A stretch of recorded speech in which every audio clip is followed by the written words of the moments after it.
In the 1957 movie 12 Angry Men, one of the first lines is, "The alternate jurors are excused." My dad could have been one of them. Maybe number 13. He would have been 34 in 1957. Like most of those men, he had that seething anxiety cultivated during the Great Depression that would at times explode, yelling and shaking, but also tears. The 13th angry man. I'm proud that on my birth certificate lists my father's occupation as farmer, because that's what he always wanted to be. That's what he was, a farmer. Even though he had to work a full-time job and a couple of more part-time to make ends meet in our New England mountain home. That's what his family always did, for generations, farming it, bouncing from little plot of land to little plot of land that nobody else wanted. My dad was the oldest of 5 children, 3 brothers and a sister. At school, he was labeled stupid because he couldn't read, until he was maybe 10 when he finally got glasses.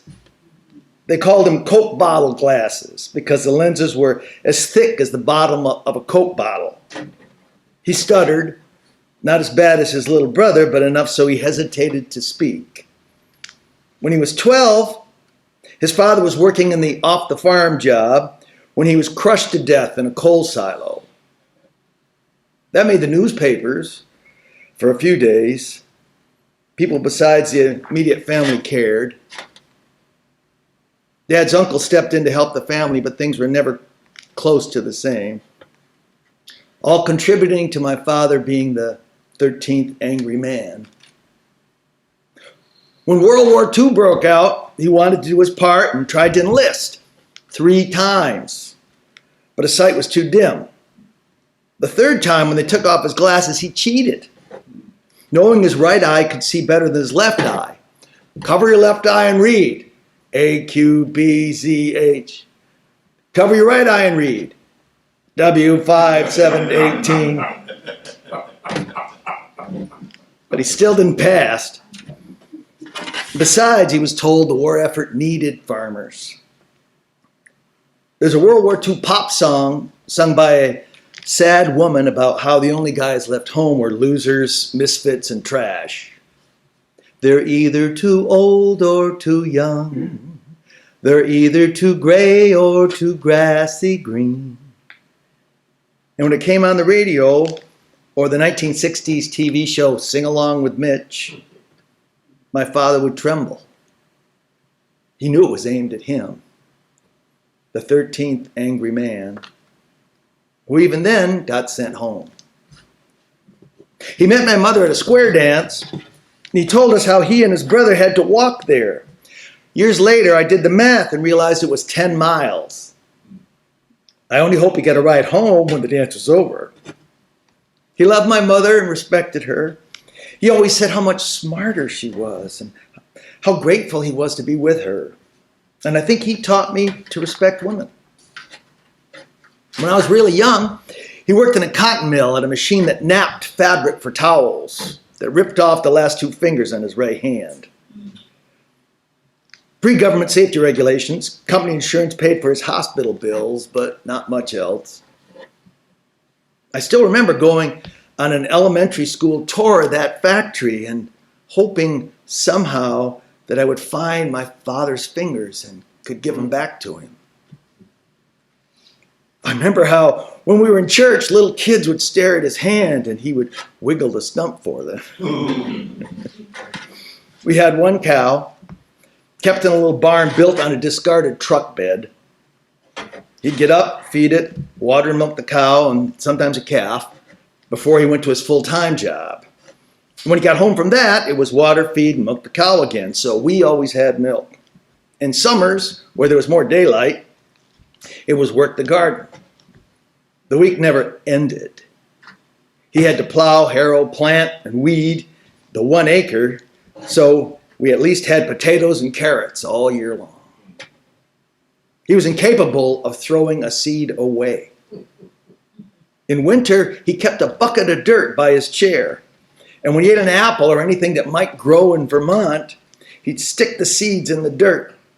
And anything that sprouted got replanted in the spring, and there's still fruit trees. Started that way on the old land. He was clear.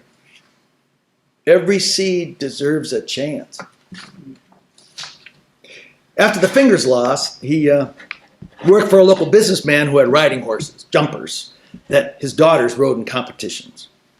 Dad would do his own chores, then early morning get to his boss's stables, feed and water the horses, clean out the stalls, and then to his regular work, driving a truck delivering coal to people's furnaces. And at the end of the day, park the truck, tend to the horses, home, tend to the cow in our garden, spring, summer, and fall, and then to bed.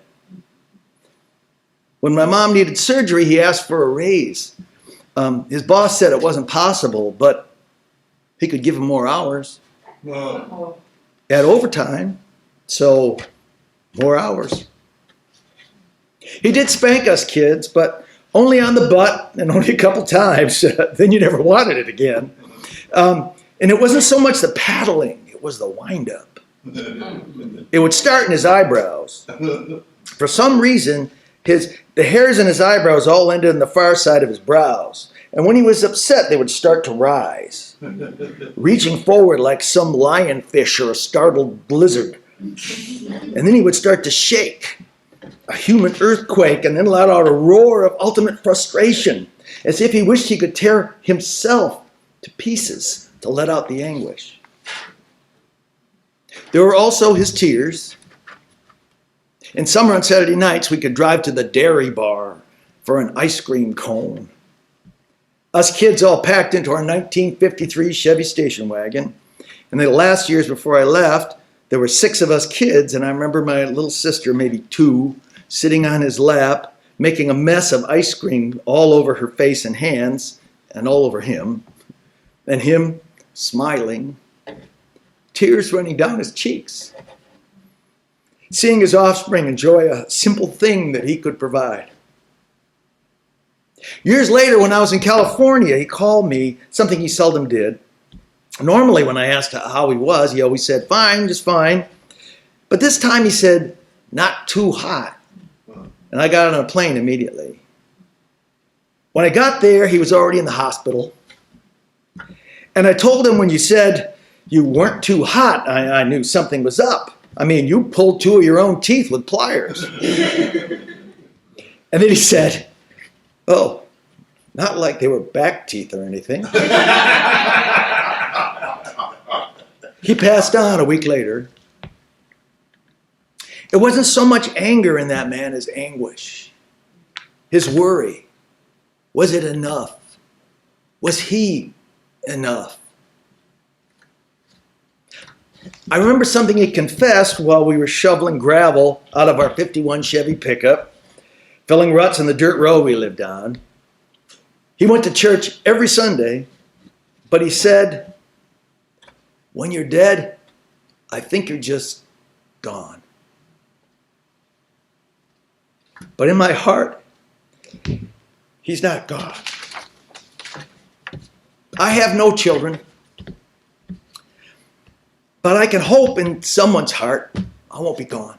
The 13th juror, who just like the rest, just wanted to do the right thing for their fellow man, for all people, always. Thank you.